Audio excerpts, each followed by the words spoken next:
Telangana MSME పాలసీని CM Revanth Reddy విడుదల చేశారు. సూక్ష్మ, మధ్య, చిన్న తరహా పరిశ్రమలకు ఈ పాలసీ ఎంతగానో ఉపయోగపడుతుందన్నారు.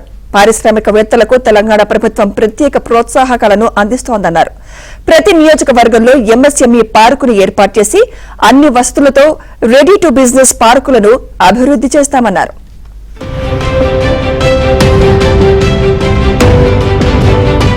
ప్రతి విద్యార్థికి ఉపాధి కల్పించే విధంగా పరిశ్రమలను ప్రోత్సహిస్తున్నట్లు తెలంగాణ ముఖ్యమంత్రి రేవంత్ రెడ్డి తెలిపారు. ఎంఎస్ఎంఈ నూతన పాలసీని హైదరాబాద్ లో CM Revanth Reddy, deputy CM Bhatti Vikramarka, మంత్రి శ్రీధరబాబు విడుదల చేశారు. తాము చేసే ప్రతి ప్రయత్నము రాష్ట్ర భవిష్యత్తు కోసమేనని స్పష్టం చేశారు.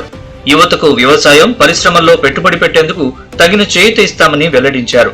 వ్యవసాయ రంగంలో యువత ఎదిగే విధంగా ప్రోత్సహిస్తున్నామని పేర్కొన్నారు. దేశ ఆర్థిక పరిస్థితి దెబ్బతిన్నప్పుడు పివి నరసింహారావు కృషిని జ్ఞాపకం చేసుకోవాలన్నారు. ప్రపంచంతో పోటీపడే విధంగా పివి ఆర్థిక విధానాలు తీసుకొచ్చారన్నారు.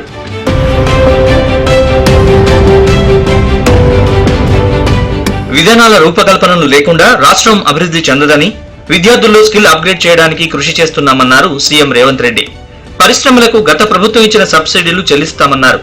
సూక్ష్మ, మధ్యతరగతి పరిశ్రమల ఏర్పాటుకు ప్రభుత్వం నుంచి అన్ని విధాలుగా సాయం అందిస్తామన్నారు. ఐటీ, ఫార్మా రంగాల అభివృద్ధికి కాంగ్రెస్ ఎంతగానో కృషి చేస్తుందన్నారు. తెలంగాణలో ప్రతి ఒక్కరికి ఉపాధి కల్పించేలా పరిశ్రమల్ని ప్రోత్సహిస్తామని రేవంత్ రెడ్డి స్పష్టం చేశారు. పారిశ్రామిక విధానాలను దళితులకు, గిరిజనులకు, మహిళలకు అందుబాటులోకి తీసుకొచ్చి వాళ్ళకు ఇన్సెంటివ్స్ ఇవ్వడమే కాకుండా వాళ్ళను ప్రోత్సహించాలి. సూక్ష్మ, చిన్న మరియు మధ్య తరహా పరిశ్రమలను తెలంగాణ రాష్ట్రంలో నెలకొల్పడానికి అవసరమైన వాతావరణాన్ని సృష్టించాలి అని చెప్పి వారింత గొప్ప కార్యక్రమాన్ని తీసుకున్నారు. వారిని మనస్ఫూర్తిగా నేను అభినందిస్తున్నా. ఏ రాష్ట్రమైనా, ఏ ప్రభుత్వమైనా పాలసీ డాక్యుమెంట్ లేకుండా ఆ రాష్ట్రం అభివృద్ధి సాధిస్తుంది అని చెప్పి నేను అనుకోవడం లేదు. అందుకే వారు మొదటి సంవత్సరంలోనే విదేశాలలో తెలంగాణ యొక్క విధి విధానాలను వివరించి పారిశ్రామికవేత్తలను ఆకర్షించడమే కాకుండా మన రాష్ట్రంలో ఉన్న సూక్ష్మ, చిన్న, మధ్య తరహా పరిశ్రమలను కూడా ప్రోత్సహించడానికి ఈరోజు ఒక పాలసీ డాక్యుమెంట్ తీసుకొచ్చి మీ ముందు పెట్టి మీ అందరికీ రాష్ట్ర ప్రభుత్వం అండగా నిలబడుతుంది. ఇక వ్యవసాయం అనేది దండగ కాదని, పండగ అనేది కాంగ్రెస్ ప్రభుత్వ విధానం అన్నారు. 18,000 కోట్ల నిధులు విడుదల చేసి రైతులు రుణాలు తీర్చామని రేవంత్ రెడ్డి గుర్తు చేసుకున్నారు. తెలంగాణ రాష్ట్రం వడ్డించిన విస్తరాకుని తలపిస్తోందన్నారు. పరిశ్రమలకు అవసరమైన భూమి, నీరు, ఆర్థిక సాయం అందిస్తామన్నారు. మూసీ నది వీక్షణకు పర్యాటకులు ఇతర దేశాల నుంచి వచ్చేలా అభివృద్ధి చేస్తామన్నారు. దళితులు, గిరిజనులు, మహిళలు అభివృద్ధి చెందితేనే తెలంగాణ బాగుపడినట్లు అన్నారు. వ్యవసాయం దండగా కాదు, వ్యవసాయం పండుగ అనే మా ప్రభుత్వం యొక్క ఆలోచన, మా విధానం.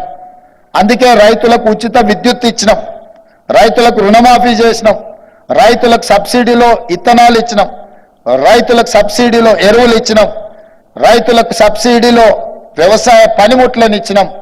అయినా రైతుల జీవితాలలో మార్పు రావడం లేదు, ఆర్థికంగా నిలదొక్కుకోవడం లేదు. ఈ రోజు కూడా రైతులు ఆత్మహత్యలు చేసుకునే పరిస్థితి ఉన్నది.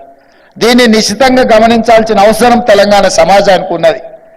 నిన్నగాక మొన్న భట్టి విక్రమార్క గారి సహకారంతో 2 లక్షల రూపాయల వరకు రుణమాఫీని 18,000 కోట్ల రూపాయలను 27 రోజుల్లో రైతుల ఖాతాలో వేసి రైతులకు రుణ విముక్తులను కలిగించిన చర్యలు కూడా చేపట్టినాం. అయినా రైతుల కష్టాలు తీరడం లేదు.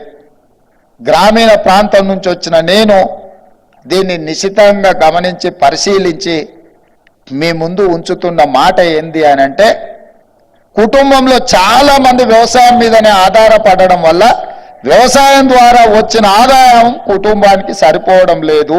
హైదరాబాద్ లో ఫ్యూచర్ సిటీని అభివృద్ధి చేస్తున్నామన్నారు. కాంగ్రెస్ ప్రభుత్వం ప్రజాప్రభుత్వం అని, అందరి సలహాలు, సూచనలు స్వీకరించడానికి ప్రభుత్వం సిద్ధంగా ఉందన్నారు.